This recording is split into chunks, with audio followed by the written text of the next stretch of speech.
My guest today is Alexander Byrne, a seasoned expert in crafting dynamic information security and IT compliance strategies tailored to meet the needs of businesses ranging from SMBs to large enterprises. With a solid decade of experience, Alexander has delivered solutions across various industries, including information technology, fintech, real estate, e-commerce, energy, and healthcare. His approach not only solves business challenges, but also ensures alignment with industry best practices and compliance with regulatory requirements, ultimately enabling sustainable value through the technology and cybersecurity investment cycle. Thanks for being with us on the show today, Alex. It's a real honor to have you here. Great. Thanks for having me, Chris. You have a great program going on here. I'm really excited for the opportunity to be a part of it. Oh, thank you. Before we get into it, do you want to maybe tell us a little bit about your company and what you do there? Sure, absolutely. So I'm the Director of Compliance at Thrive Operations. We're a global MSP, MSSP, so managed services provider, managed cybersecurity services provider. And our client base is mostly financial services, healthcare, life sciences, legal, education, and retail sectors. And we provide products and services around cybersecurity, cloud hosting, cloud and SaaS management, managed IT, networking, infrastructure, end user support, 24/7 SOC, all the things that you pretty much would associate with entities in the space, right? And I think for us, one of the big competitive advantages that we have is we do all that, but we do it all under one roof. So that's something that was attractive to me about the company as well. And then there's also, I'd be remiss if I didn't mention, there's a pretty large and continually expanding consulting and advisory arm of the business as well. So that has services. We have a VCIO program. We have a VCISO program. And then we also have a risk assessment team. So they do kind of what they sound like, right?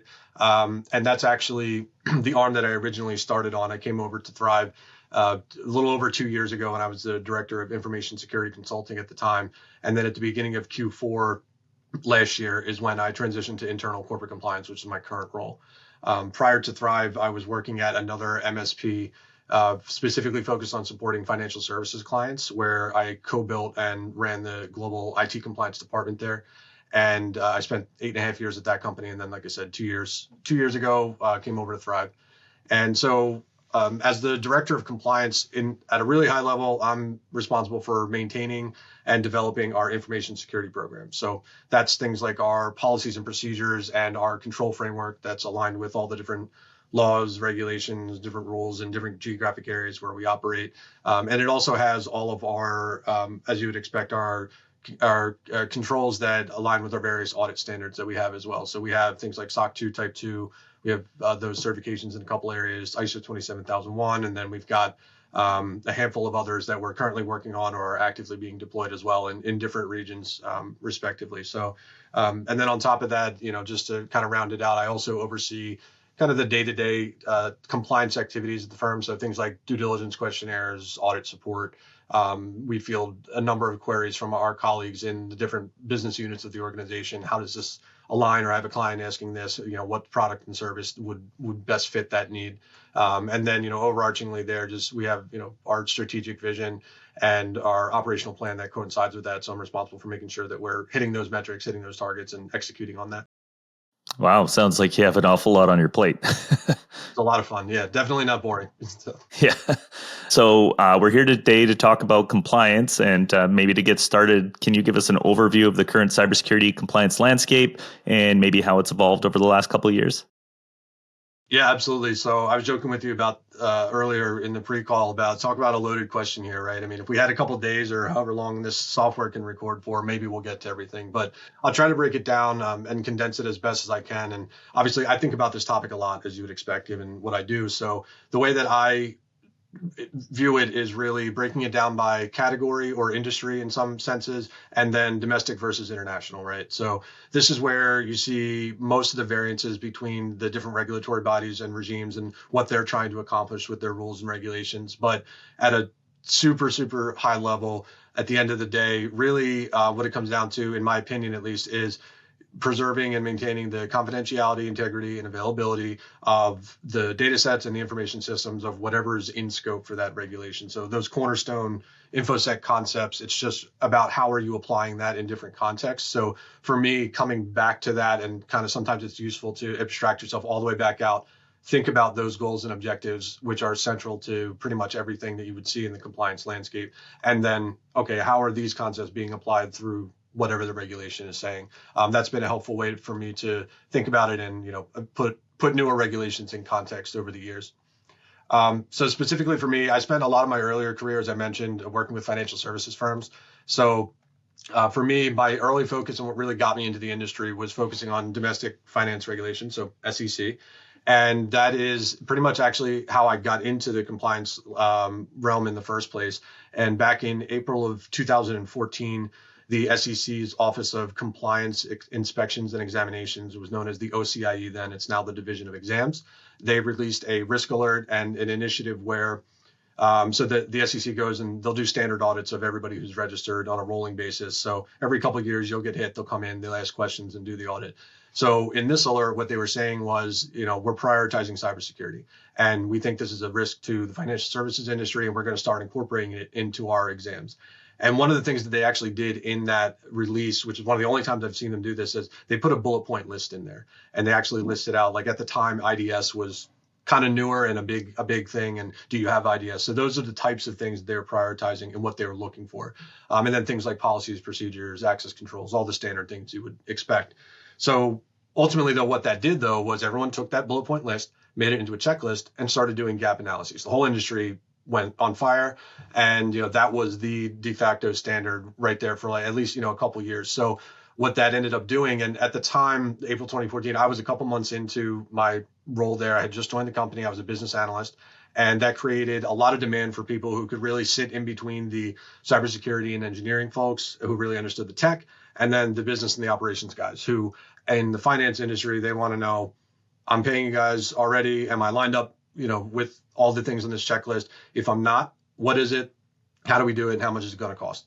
That's what they care about. They don't really, want to consider too much outside of that. They want to keep doing what they're doing and making money. So that's really where kind of right place, right time for me. I came into it. And really what it taught me to kind of boil it down to is understand it technically, which I still, that takes a lot of work to do.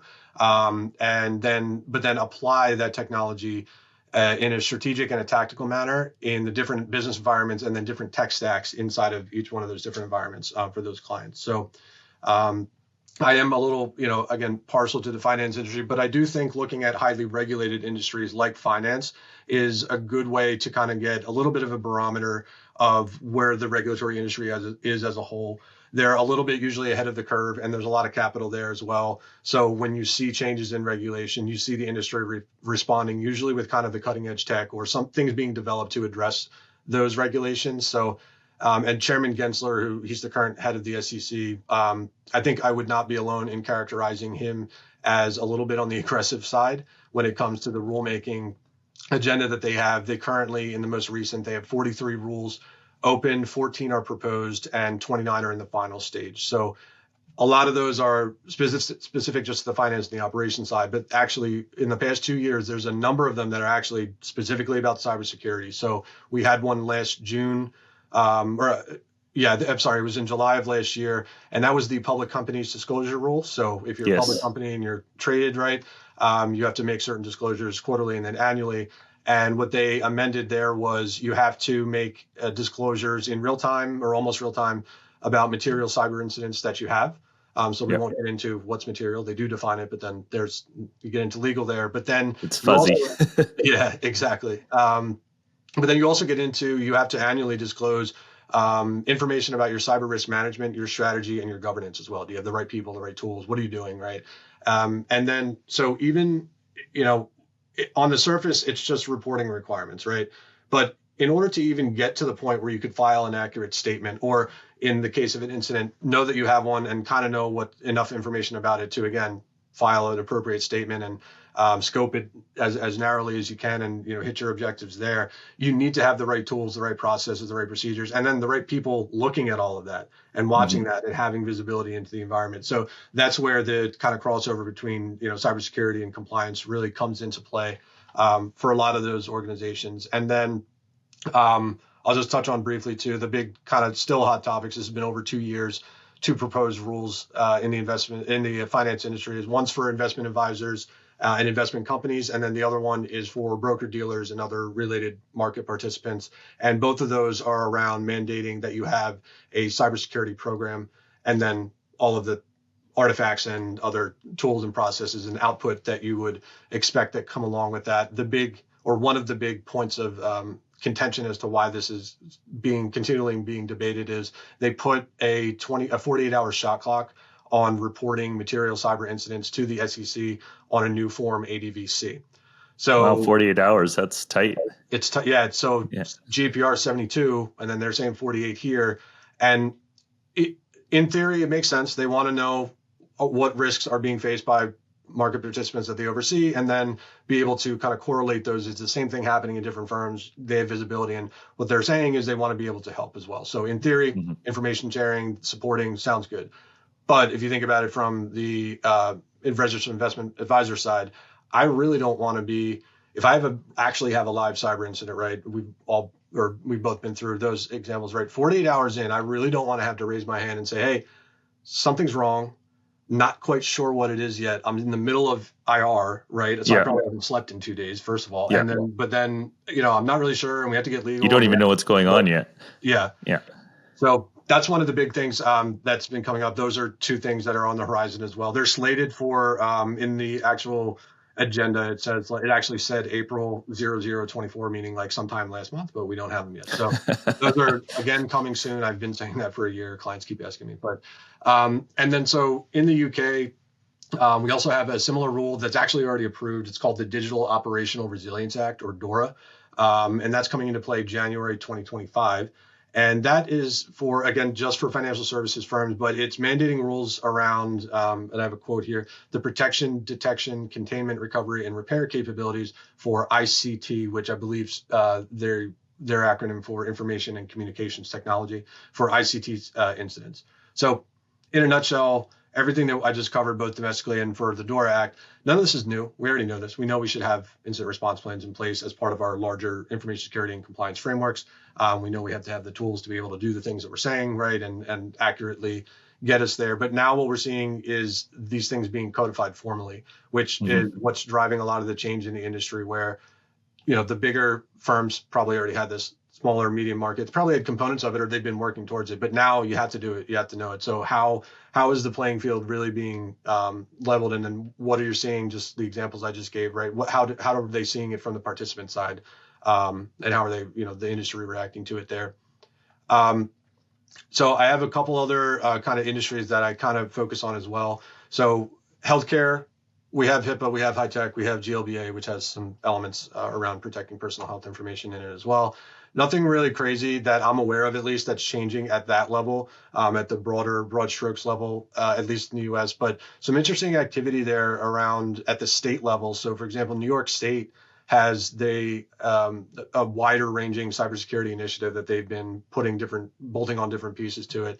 And one of the recent proposals that they have is for, I think it was October of last year, for hospitals to have cyber risk assessment programs to protect information systems from unauthorized access and malicious acts. So all for it, sounds good, but we already have the controls that they're supposed to have in place. And now you're, again, adding this layer of additional transparency, additional program management on top of it, which kind of overlaps with the compliance in the legal realm in terms of identifying risks. So I think that's interesting that we're seeing a kind of an overarching trend, which I'm going to talk about privacy in a second too, is at least in the US, there's not a lot that's federalized, at least in healthcare there is, but you're seeing states stepping up now and trying to exert their power and what they think be a little bit progressive in that sense. So on the privacy side, GDPR, of course, that's the big one. Everyone knows about it. May of 2018 that came in the EU, and then the UK has their special version for it. And then closer to home and in a lot of other countries at the national level, we have things like the Personal Information and Electronic Documents Act, or PIPEDA, that's in Canada. But we don't have anything federally at the federal level in the US at this point. So it's all been state action so far. California came in first back in 2018, right on the heels of GDPR with their CCPA, which is been seen as kind of the industry leader there. And then now to date, there are 13 other states that have followed suit there. Virginia and Colorado were the most recent two that came on the books over the last legislative cycle, I think. But interestingly, last month, I think it was actually April 6th, we did get a bipartisan legislation introduced called the American Privacy Rights Act. So it's going to be interesting to see where that goes at the federal level. And that's focused on covered entities using covered data and sensitive data, which they define. And they're actually, interestingly enough, borrowing some terms there from the American Data Privacy and Protection Act. And if you haven't heard of that, it's because it didn't make it out of committee. It made it to the House floor. And from my understanding, California was not happy that it thought some of those rules conflicted with their rules, so they shut it down. So now we have kind of the revamped version of the American Privacy Rights Act. It'll be interesting to see, does that hit the same roadblocks, or it seems like it has more support. And I think that a lot of people, especially practitioners like us in the industry, have probably been thinking it's about time. We've been watching, Europe has had this for over 5 years, right? And now they're moving on to other acts, like the AI Act that they just passed as well. So I think by leading the way with GDPR there, what we saw was once they kind of have that, they have a framework and a lexicon that they're working from. And it's easier, or at least on the surface level, it's easier for them to then go into applying that same broad sweeping legislation when it comes to technology, like in the AI Act. Okay, we already did GDPR. AI is the next big thing. We got to look out for it. There's risks. Now here we are. So that's another big one. U.S., again, don't have anything at the federal level about that. We do have an executive order from Biden in October of last year about the safety and security and trustworthiness of artificial intelligence development. The focus of it is more on national security and defense, if you kind of read through it, but it does have an instruction in there for the National Institute of Standards and Technology to start working on safe AI practices and best practice frameworks, which they were already doing. This was already aware of AI, very much so, but now it's kind of formally. So this is something where hopefully this is kind of the first step towards something like the AI Act. I'm not advocating for it to be tightly or less regulated or anything in between. I do think it needs to be used safely. But that's some of the things there. I'll stop there because I could go on all day. Just keep going and going. Those are the things that I'm paying attention to right now. So yeah, no, I appreciate that. It was super, super in depth. And I think with the AI Act, like you were just mentioning, they're going to have a real hard time keeping up with that development. It's moving so fast. I just saw a new version of ChatGPT the other day that's mind blowing. So. And from what you're saying, it's it sounds like maybe compliance follows security. Is that the case, or do you think compliance leads security? I think this is a really good question, and my answer is a great answer, and it's both. Okay. So I would say it. I would say it is changing. I think it is becoming more of a leader now, but historically, I think you see compliance more as a follower, and it is easier, in my experience, if you already have at least a semi-mature or mature information security program, to go take that compliance framework. If maybe you're expanding your business lines or geographically, and now you're exposed to this new compliance framework or regulation, if you already have a baseline and a foundational model, you can go take it, you can bolt it in, you can see where there's overlap, and then what do you have to do? It makes it easier. So that approach, I think, is definitely something that I've seen a lot of companies take. But for younger businesses, they're just coming out or they're coming into a regulated industry fresh, using the compliance regulations that you have as a baseline is completely fine, totally acceptable. Definitely start there, especially if it's going to be a barrier, obviously, for you to getting into a certain market vertical that you're trying to. Mm-hmm. But I do, whenever I talk to firms like that, I do say that can limit your view. So be careful about that. If you're only focused on what the regs are saying, what you really should be doing is taking a more holistic view of the business. What activities are you conducting? What kind of data do you have or have exposure to, even if it's not directly intentional, right? And then from there, that's where you should be taking a risk-based approach to really looking at what controls are applicable to you, what should be in place. So one thing that I've seen countless times over the past couple of years is the second you even come in contact with one EU citizen, GDPR is in scope, right? So I've had companies, I'll ask that question, they'll be like, oh yeah, there was that one guy who was on a project or, an investor we won or something like that. And I'm like, okay, so did you look? And they're like, no, it's not applicable to us. We're in the US. It doesn't matter, right? So those are the types of things where it can be kind of difficult to figure out where those boundaries are, what applies to you. But so starting there is a good part, but you got to be more holistic. And again, take a risk-based approach to looking at your business as a whole. Yeah. So to dive in a little bit to that more, how do companies balance the demands of compliance with the need to implement effective cybersecurity measures? Like, can you share an example where this balance was well managed? Yeah. So I think, again, going from the risk-based approach, I'll say kind of first and foremost, a good way to do that that I've seen is you can look at kind of compliance agnostic frameworks, I'll say. Things like the NIST CSF or the 800 series, 853, for example, CIS frameworks, COBIT, SANS, whatever is really applicable to you. Look at those controls. And I'm not saying use all of them. So you're actually, in my opinion, not supposed to do that with the CSF. I think there's 108 or 110 controls in version 2.0 that recently came out. And then I think 853 is like over 1,000. So, I mean, good on you if you can do all 1,000 of those. But really, again, looking at which one of these are actually applicable, which, even if it's not in place yet, what should we be aiming towards as our benchmarks? Then you have your baseline, again, that you can start building from, and then you can start grabbing these compliance elements of what else is out there, or if you already have that, you probably have a bunch of them, and then there's only a little bit that you need to add to your program. So I think that's a way that can really be managed there. Two of the activities that I did want to mention for this, so I mentioned risk-based approach. So what I tend to do, and I think a lot of people in compliance do, and I report to our CISO, more security minded as well. We are the ones who are sitting there thinking about, man, what's the worst possible thing that could happen to this element, this data element that we have, or this super important system that we have. So, but I think that's important. That's kind of like, you have to do that. That's where you have to start from, and using common formulas like risk is likelihood times impact, right? I like to use a 5 out of 5 scale there, 5 being the worst for both. So top you can get is a 25 out of 25, meaning this risk that we're talking about is probably going to happen. And when it does, it's going to be catastrophic. And then obviously we can prioritize based on that, work our way backwards down to the lower element ones where, if it does happen, it probably won't, but if it does, it's not going to be too bad. And then we can start prioritizing our controls that way, which then that's where you start to be able to translate over more into the business side, because controls have doctrine attached to them or technology attached to them, which costs money. Right. So then you start talking about budget, and a lot of the SME businesses, right, they don't have massive, JP Morgan or, just naming them, but massive budgets for that, or internal teams to do it. So that's always their question is, well, how much is this going to cost?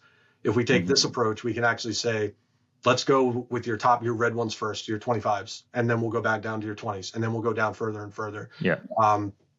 And then adjacent to that, not instead of it, but I would say a business impact analysis, which is similar in concept, but looking at it from your critical functionality. Write down what are the really important things that you do, what technology or processes or people enable those really important things to do, and then risk rank them using the same formula. And then you can start talking about, for lower risks, how are you going to address it? Are you going to transfer it? Are you going to buy insurance? Are you going to avoid the risk? Or if it's a higher risk and you have to do it for business, you can't just buy insurance for it. So we're going to have mitigation controls in place.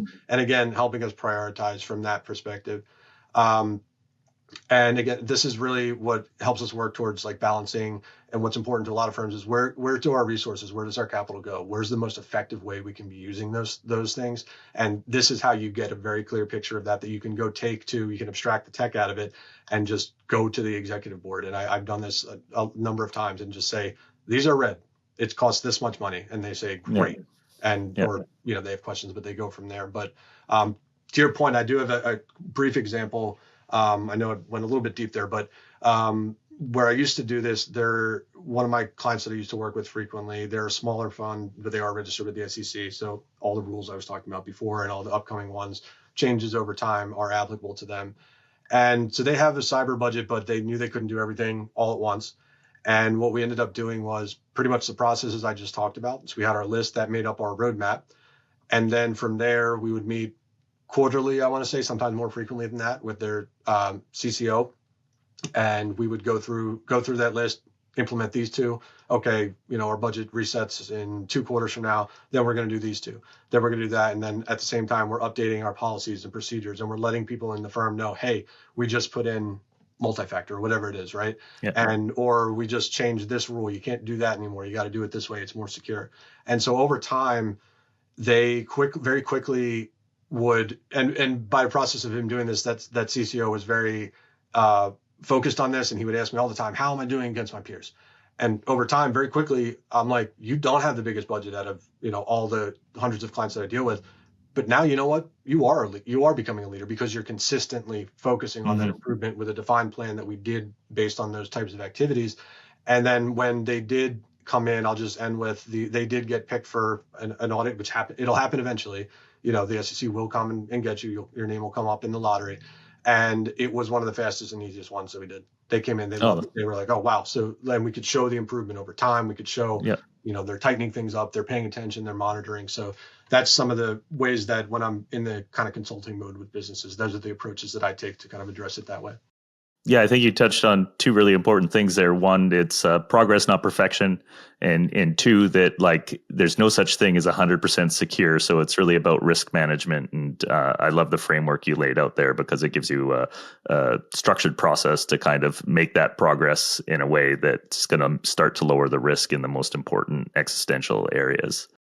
So there is a way that you can be 100% secured. I heard this one time in a board meeting. If you fire all of your users and disconnect all of your machines from any network connectivity and shut them down, then you probably 100% secure companies on the face of the planet. But yeah, you still got to watch out for the bus, though. That's true. Yes. Yeah. So yeah, you mentioned GDPR a little bit earlier and how being exposed to one user there, now you have to deal with this new set of compliance issues. How do multinational organizations manage the, I'm sure, shifting legislation requirements across so many different sectors? How do they deal with that? Yeah, I think so. The challenge here is pretty straightforward. It's understanding and navigating the complexities of all the different frameworks. But so GDPR, you pointed out, that was really big and scary through 2016, 2017, May 2018, May 25th specifically. We all remember the date. It was traumatic for us. And then it came out, and it is still big and scary. But I think at that point, we had all spent so much time focusing on it. We're comfortable. We know what we have to be doing here. And with that, I remember interfacing a lot with legal for different companies and really figuring out, like, where does that data come into play? I still get this question is, do we have to be looking at GDPR? I'm like, well, do you have PII about an individual in the EU? No.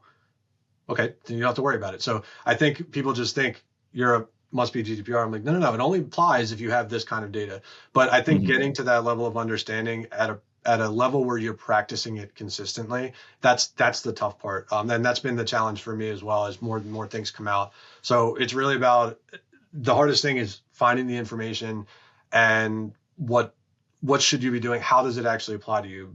Because it might only apply to one business segment or one unit or one activity that you do. And then can you silo that off and apply protections there without really doing too much impact to the other side of the business? So that's the biggest challenge. I think that right now we're seeing internationally, especially in Europe, their focus is definitely more on, I'll call it privacy and individual rights. So with obviously GDPR, but then things like the AI Act, right? They're really focusing on elements that they think are detrimental, and I think they call them unacceptable risks to humans. So things like automated biometric scanning, like facial recognition technologies, which, coming out of the spy movie that you saw. But yeah, I mean, when I read that, I'm like, yeah, actually, you know what? I agree with that. I wouldn't want to be walking down the streets of London and have, some or whatever, name your city, and have them, picking up on cameras, and then my whole background is popping up or something. So just that's a little extreme, but elements like that is what they're actually focusing on, which is very much potentially a reality, especially with the tech we have now. They're also, they being Europeans, what I've seen recently is there's like an ESG and an environmental focus that's kind of in the backdrop, but there's a lot of pressure. They have a number of different, especially in the UK, government grant funded programs where they're actually pushing clients, and you'll get tax breaks or reimbursements or some sort of incentive to go look at, okay, do you have a data center? Could you do, we just were talking about this, can we do a hydrogen fuel cell instead of having a diesel generator, right, for the backups? Or, can we have more efficient batteries, things like that, solar panels on the roof, which is always kind of like, that's a major redesign. It's not just like, yeah, let's just drop it tomorrow. But that's where I think a lot of the focus is internationally there. And then, and we see this again with the privacy side. We have a Privacy Shield framework, which was brought about by the Schrems lawsuit, right? Which again, that you can trace that all the way back to Facebook, and we're continuing to see that with the big tech companies and the way that they're doing business overseas is different than how they are here. Because I'm not saying we're the Wild West here, but it's definitely a little bit more relaxed, at least for now. But I think the right people are finally starting to take notice. And there is a lot of constituents are, I would imagine, pushing for, you know what, I don't like my data being out here at these big companies or used in certain ways. Or, well, I'm sure we're all experiencing, I've blocked so many spam call numbers over the past 6 months, I think, that I have, ever before. And that's because somewhere out there, my phone number is in a list, right? And then I think what that's also done as an impact to the industry has created more of there's been a surge in like consulting and advisory, because it can be really expensive. I mentioned even just finding it and having the knowledge there.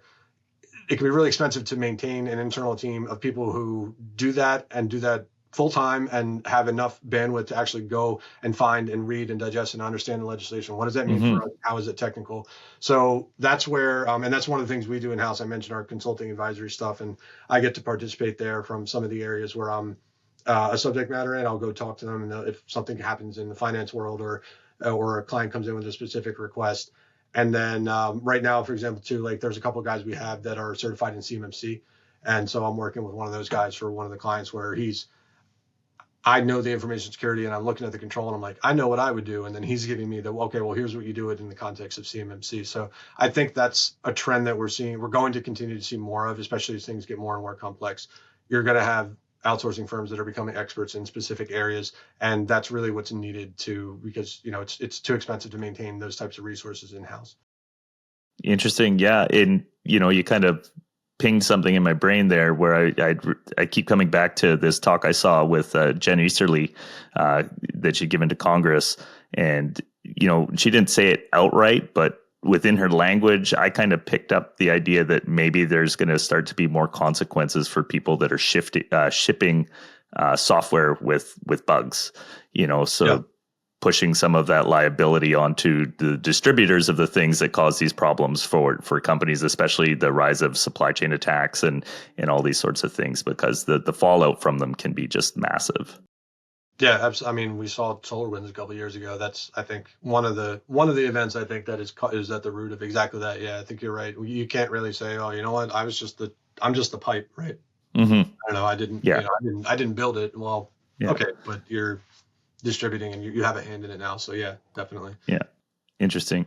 Okay, so what advice would you give to cybersecurity professionals who are navigating the complex world of compliance today? Like often they're thinking about like detection and tech, not compliance. What skills or knowledge should they prioritize with the limited bandwidth they have? Yeah, so I would say a couple points when I was thinking about this is I would say it's okay, and you should not try to learn it all at once. You can get easily lost in the amount of information and data that's out there. The phrase that comes to mind is, a jack of all trades is a master of none. Really, really take a step back, look at your industry, your sector, or your business, wherever you're working or where you want to work. Figure out what's important to them first, and then go learn that. So again, for me, I was in the financial services support industry, so that's where I got my roots there. And then in conjunction with whatever specific area or industry or sector that you're focusing on, I would say I do think it is valuable to at least get familiar with the NIST, CSF, CIS, OWASP, COBIT, the NIST special publications. Those types of things, they're all out there. You can find them, for free for the most part, and really kind of read through them and at least get to know the basics. I'll use, again, CSF as really the core baseline. If you don't do any of the other ones, do CSF. And that will at least give you the snapshot 108, 110 control views of like, this is what the most important things you could be thinking about are. If you have that, and then you're building out your sector specific knowledge, as you continue forward, and I've seen this in my career, as I started to get into, again, at Thrive, it's not just finance. There's a lot of other clients that have these regulations. I've already built a practice for what I was doing to educate myself and get familiar with those types of controls and regulatory things in the finance industry. And it was very easy to take that and go over into, well, I shouldn't say very easy, but it was much easier, I think, to then go apply that to other industries, such as healthcare, CMMC controls I was just talking about, right? When you've seen the one, you can kind of build on it. And at the end of the day, the one thing is, I would say that, don't get good at going and finding that information. That's a big piece of it. There's, a lot of people feel stuck where They won't, oh, what's resources am I supposed to use for it? All the big ones, like I mentioned SEC before, or even GDPR, you can go to gdpr.eu. It's right there. You can actually read the text. And that's actually where I would start. Then you can read maybe a blog that you trust, or a law firm usually will put out their analysis of it. Then you can go read that and kind of get informed there. But I think go to the actual source. Go find it in the Federal Register if you can in the U.S., right? And actually read what it's saying and what does that mean to you and the experience and the context that you have. Because then not only will you get better at actually using the terminology, because I think that's important. If you're picking up the language that's being used, you're going to be able to communicate that better to whoever you need to be discussing with it. And then one other thing, and just kind of abstracting away from that a little bit, is I drill this into my new hires or new team members when they're coming over, especially in the compliance. It is 100% okay, and I would prefer this if you say, you know what, I don't know. I'm going to go find out. I'm going to come back to you, and then go do that. Of course, I hate when people do that and they don't come back to you. But don't come back. But if you are in a live circumstance, or especially in front of an auditor or regulator, and you actually do not know the answer, or you can't find it right now, say that. That's completely okay. The faster that you get comfortable with saying that, it'll make your life so much easier, because then you take down what you need, you go find it, and you come back.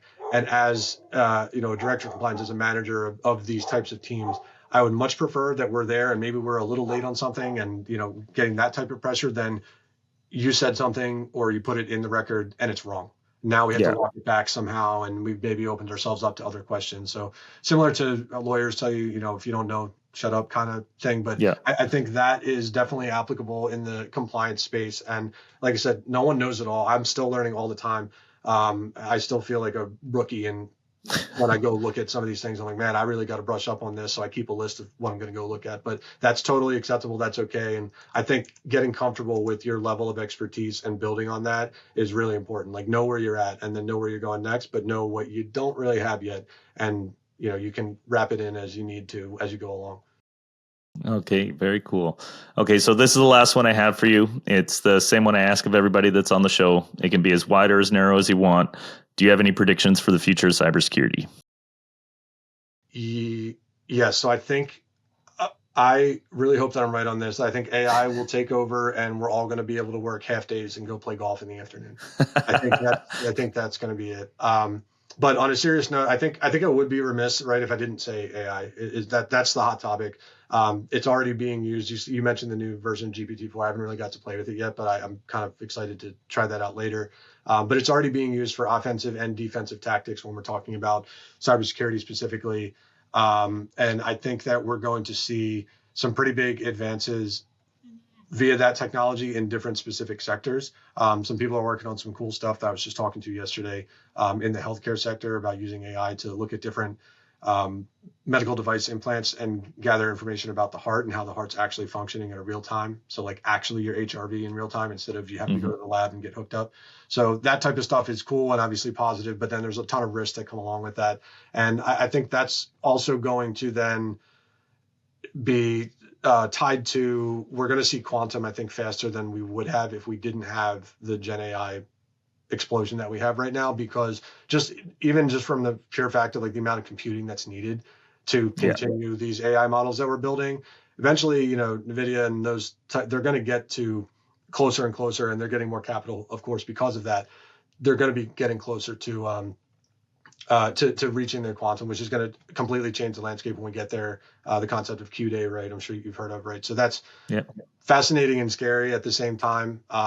So I think really those two things are what's on my mind when I think about the future. Is obviously AI is here, it's happening now. Quantum is not, but we're already talking about it. NIST is already talking about it. Like, what are we going to do when it gets here? Because it's coming, it's going to happen. It's not an inevitability at this point. So those are the things that I really think about. And I think the last thing I'll say is, especially with the way that AI is now, I think a lot of people are becoming more aware of how connected we actually are to different types of AI and even just the systems and computers around us. I think people know about, Alexa and things like that, but they don't really think of that as, they think of it as like machine learning and it's a prompt and you just give it back. But I think that is going to, it's being integrated in so many different ways, like the Neuralink thing I was just reading about that Elon did, where they actually implanted it in a guy who was playing chess with his brain just by thinking about it. Like, that's crazy. And then to me, I started thinking about, well, how do you defend your thoughts, right? Once your brain connected. So, Yeah. I think we're closer than a lot of people realize to those types of realities. So I think that's in the next 5 to 10 years, I think we're just at the tip right now, and we're kind of just got on the roller coaster. So. Yeah, I think your comments on quantum are really interesting, because at RSA, I already saw one vendor was selling hardware that did quantum proof encryption. I know Apple's rolled that into their chat logs and stuff. So, in exponential growth, it's doubling all the time. I think humans have a very hard time of comprehending that kind of growth, like where every 18 months computing doubles and doubles again and doubles again, and that number gets very big very quick. So definitely interesting times to be alive. Absolutely. Yeah. Cool. Well, thank you so much for being on the show, Alex. This was a super informative one. I think it'll open the eyes for lots of our listeners, and I'd love to have you back on the show sometime when something big comes down the legislative pipeline. Yeah, absolutely. We'll talk on Q Day in a couple of years. Okay. Sounds good, man. Thank you. Thank you, Chris. Thanks for having me.